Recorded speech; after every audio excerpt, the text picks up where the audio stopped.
네. 결국 시장에서 오늘 또 슬슬 짜증나는 게 있었어, 김영두 멘토. 예. 아니, 지금 거래되건 거래량도 없어요. 네. 개인 투자도 그렇다고 선물 시장에 가가지고 수익도 네. 좀 제대로 안 네. 나고요. 근데 파생 상품의 거래세 추진을 또 하겠다. 네. 결국 지금 이 정부가 세금을 어떻게든 거는 검은 돈부터 뭐 인정해요. 네. 그런데 증권가도 또 당혹했습니다. 파생 상품 거래세까지 추진해버리면 네. 워런트 시장 죽이고 네. 뭐 다양하게 죽었던 거 어떻게 알아봐야 될까요? 이거? 일단은 그 얘기 핵심은 이제 파생 상품의 거래세를 추진하는 거 플러스 그 금융소득에 대한 비과세, 분리과세를 일부 축소를 해서 결국 세금을 좀 더 걷어들이겠다라는 목적입니다. 그리고 이제 말씀하신 것처럼 분명한 건 지금 정부에서 돈이 없기 때문에 그리고 이제 해야 될 일들이 많기 때문에 분명히 이제 뭔가 그 정부에서 이제 걷어들여야 될 돈들이 좀 많은 건 맞고요. 그래서 이제 나온 게 이제 선물에 대해서는 0.001% 그리고 그 옵션에 대해서는 0.01% 세금을 부과하는데 일단은 저는 금융소득에 대해서 그 세금을 확대하겠다는 건 긍정적으로 봅니다. 뭐냐면 분명히 소득이 많은 사람들 그리고 돈이 많은 사람들에 대해서 세금을 더 걷겠다는 거는 근데 이게 더 걷겠다는 게 아니라 그동안 덜 걷은 거, 그동안에 돈이 많았던 사람들의 혜택을 줬던 것들을 정상화시키겠다는 거니까 나쁜 건 아닙니다. 네. 그리고 또 선물 옵션 시장 파생 쪽에서 세금을 걷어들인 건 분명히 시장 측면에서 어떤 측면이 나타날 거냐면 분명히 이제 그 세금이 부과되면 함부로 매매를 못하기 때문에 거래가 제한되겠죠. 거래가 제한되면 그만큼 거래량이 감소를 할 거고요. 그러면 투기 매매를 하는 애들이 조심스럽게 매매를 할 가능성이 상당히 큽니다. 저는 오히려 이런 현상이 시장에는 주식시장에는 긍정적으로 보입니다. 왜냐하면 그동안 파생에 너무 휘둘려 가지고 현물 시장이 정상적인 주가 반영을 못했던 부분들을 일부 왜곡했던 부분들을 투기 매매들이 매매가 그렇게 조금 더 제한받고 뭔가 불편하기 때문에 그렇다면은 시장은 현물의 정상적인 가치를 반영하는 긍정적인 효과가 나타날 걸로 보기 때문에 저는 이 지금 현재 그 신정부에서 추진하는 세금 정책에 대해서는 크게 문제가 없다고 판단이 됩니다. 그래요. 김용준 멘토는 크게 시장이 좀 건강해 갈 수 있는 단계일 뿐이다라고 하는데요. 저는 최근에 올해 특히 2013년도 증시를 시작하면서 지금 제가 우리나라 증시를 딱 한마디의 동물로 표현합니다. 집에서 키우는 나의 외환견으로 표현하거든요. 그게 왜냐면요. 꼬리만 계속 이렇게 흔들고 몸통은 그대로 있습니다. 지금 우리나라가 선물 시장의 변동성 때문인데 결국 거래세 도입하면 변동성이 줄어들 거란 말이에요. 결국 시장은 지금 진짜로 신성장 먹거리가 없을 수도 있어요. 정대희 멘토. 김용준 멘토는 그 거래세 도입이 이제 긍정적으로 건강하게 몸통이 움직일 수 있는 장세로 간다라고 얘기를 하셨는데 정대희 멘토 어떻게 보십니까? 저는 뭐 일단 가장 먼저 생각이 든 건 우리나라 정부가 돈이 없구나. 지금 박근혜 대통령 새 정부가 들어섰는데 하려고 하는 공약은 많이 내세웠고 추가 세금은 안 걷겠다고 했고 그러니 세금은 필요하니까 뭐 주식시장의 안정화, 개인 투자자들을 위해서 좀 그 세금을 걷겠다. 왜냐면 한 번이지 않습니까? 파생이라는 거는 현물과 달리 좀 한 번이고 유럽에서도 뭐 토빈세라고 해서 걷고 있는데 그 명분을 내세워서 좀 돈을 걷는 거지 않을까. 하지만 제가 좀 우려가 되는 거는 이걸로 인해서 외국인들의 투자 심리가 좀 위축이 되고 그거로 인해서 외국인 자금이 지금도 나가고 있는데 안 들어오게 되면 어떡할까. 그게 조금 불편한 진실 같습니다. 그러면 정대희 멘토 이 긍정일까요? 부정일까요? 어떻게 보십니까? 거래세 도입을 하면 지금 제가 얘기를 정확히 이렇게 들어보면 부정적으로 좀 보고 계시는 것 같거든요.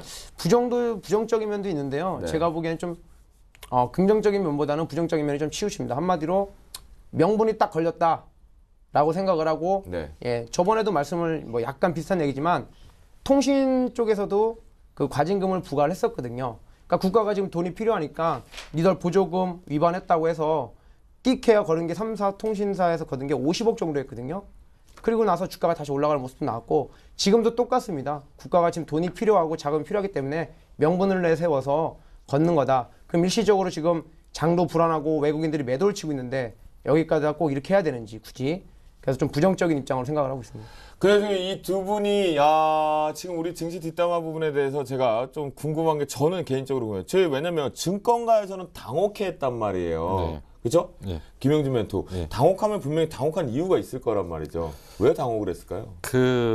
아무래도 이제 최근에 이제 파생 쪽에서 놀던 애들은 파생 쪽에서 매매를 하던 쪽은 당연히 이제 그동안 소위 말해서 제가 지금 알기로는 그 선물 옵션에서 거의 틱 장사라고 그래갖고 한 틱 먹기, 두 틱 먹기 싸움이거든요. 네네네. 근데 틱 장사하는 애들이 세금 부과되면 당연히 매매를 못하죠. 그러니까 네네. 당연히 당혹할 수밖에 없는 거고 그만큼 자기네들의 그 어떤 새로운 먹거리를 좀 찾아야 되니까. 결국 이제 수수료 사업으로 좀 잘했던 것이 네. 이걸로 인해서 거래세가 도입되면 그런 단타틱, 그러니까 예. 물량치기라고 하죠, 일명. 예. 그 물량치기를 하지 못하니까 이 증권가들은 이제 안 그래도 지금 영업이 안 되는 리테일 사업 당연합니다. 자체가 안 예, 되는데 예. 수수료가 안 돼서 당혹한 예, 예. 거죠. 그렇겠죠. 그러면 제가 생각을 하기에 예. 과연 증권협회에서 이걸 계속 도입하라고 못하게 할 것 같거든요.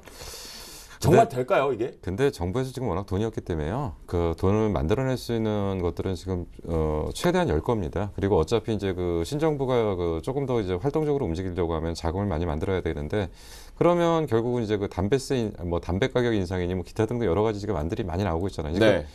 위에 앉아서 지금 고민들이 많다는 얘기죠. 그러니까 네. 어떤 식으로든지 그 나올 수 있는 구멍이 있으면은 나오게 만들 것 같습니다. 그렇군요. 예. 저희가 뒷담화 중에 하나 이런 루머가 좀 시장에 좀 돌았어요.